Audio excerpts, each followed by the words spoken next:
سوال قرآن کیا ہے؟ تو قرآن اللہ کا کلام ہے، اللہ کی کتاب ہے، یہ ہدایت ہے۔ اللہ نے حضرت آدم علیہ السلام پہلے انسان سے لے کے ابھی تک ہدایت بھیجی ہے، یعنی انبیاء اور رسولوں کو بھیجا ہے کہ وہ یہ ہدایت لے کے دنیا تک جائیں، اور ہر دور کے لحاظ سے اللہ کا پیغام یعنی شریعت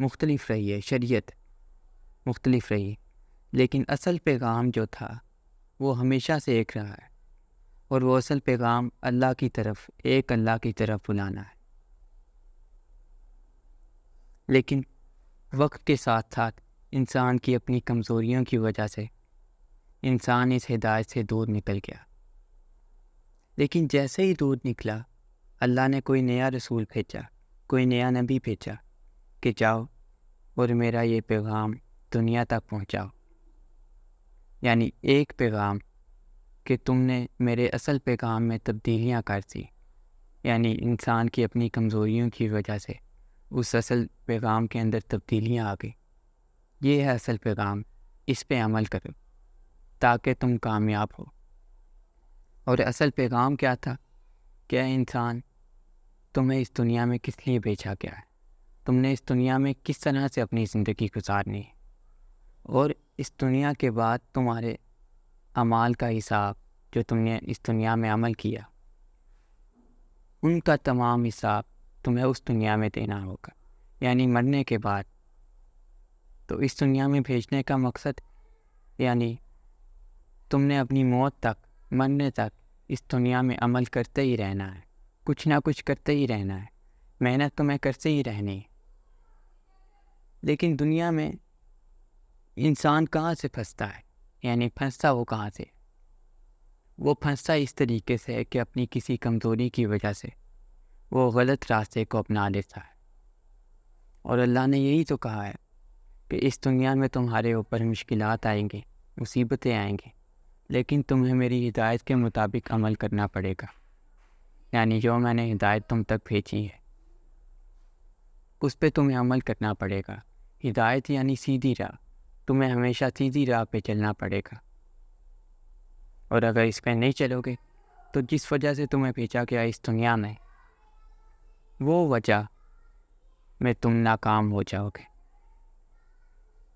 ایک ہی وجہ سے بھیجا گیا تھا کہ وہ تھی انسان کی آزمائش، کہ انسان کو اللہ نے اس دنیا میں بھیجا تاکہ اپنے آپ کو وہ ثابت کرے اس دنیا میں رہ کے کہ اے اللہ،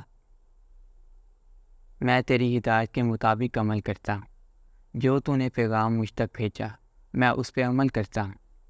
اگر وہ اس پہ عمل کرتا رہے گا اور اس کی موت ہو جائے گی تو اس دوران اس کے اوپر چاہے جتنی بھی تکالیف آئیں، جتنی بھی مصیبتیں آئیں، موت تک اس کو اللہ کی طرف رجوع کرتے ہی رہنا ہوگا۔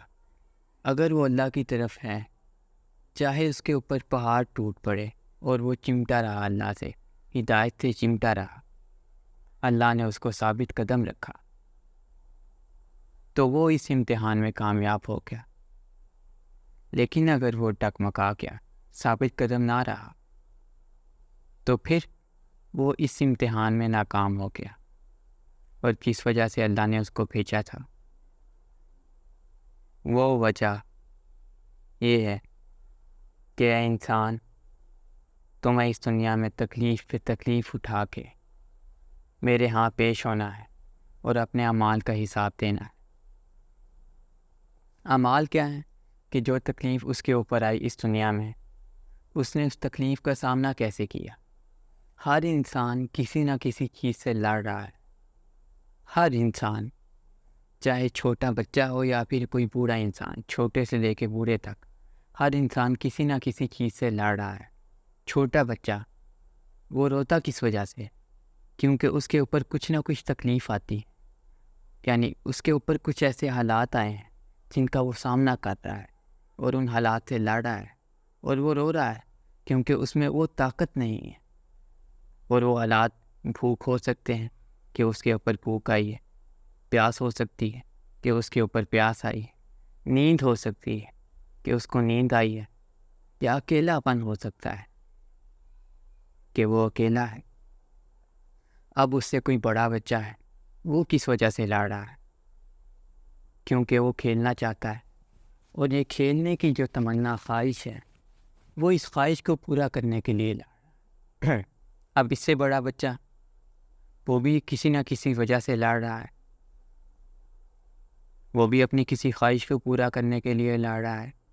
اب کوئی جوان انسان وہ بھی حالات سے لڑ رہا ہے، اس کے اوپر حالات آئے ہیں تنگ دستی کے، وہ حالات کا سامنا نہیں کر پا رہا، بھوک آئی ہے اس کے اوپر، وہ بھوک سے بچنا چاہتا ہے، وہ بھی کسی نہ کسی چیز سے لڑ رہا ہے، تکلیف سے لڑ رہا ہے، حالات سے لڑ رہا ہے۔ اب بوڑھا انسان وہ بھی کسی نہ کسی چیز سے لڑ رہا ہے، مثال کے طور پہ اگر وہ چل نہیں پا رہا تو وہ بھی اس چیز سے لڑ رہا ہے، حالات سے لڑتے ہوئے آگے چل رہا ہے۔ اب اسی طرح کوئی بہت ہی غریب انسان ہے، وہ بھی حالات سے لڑ رہا ہے، یعنی اس کو 2 وقت کی روٹی نہیں مل رہی تو وہ ان حالات سے لڑ رہا ہے۔ کوئی بہت ہی محل میں رہنے والا انسان ہے، وہ بھی اپنے محل میں رہتے ہوئے کسی نہ کسی چیز سے لڑ رہا ہے۔ ہو سکتا ہے کہ وہ ذہنی آزمائش میں کسی وجہ سے لڑ رہا ہو، اس کے اوپر کوئی ذہنی دباؤ ہو، وہ لڑ رہا ہے۔ تو ہر انسان چھوٹے سے لے کے بوڑھے تک کسی نہ کسی چیز، کہیں نہ کہیں وہ کسی نہ کسی حالات میں پھنسا ہوا ہے، لڑ رہا ہے۔ اور انہی حالات کا اس نے کیسے سامنا کیا؟ اس تک ہدایت آئی تھی، کیا اس نے اس ہدایت کے اوپر عمل کرتے ہوئے ان حالات کا سامنا کیا،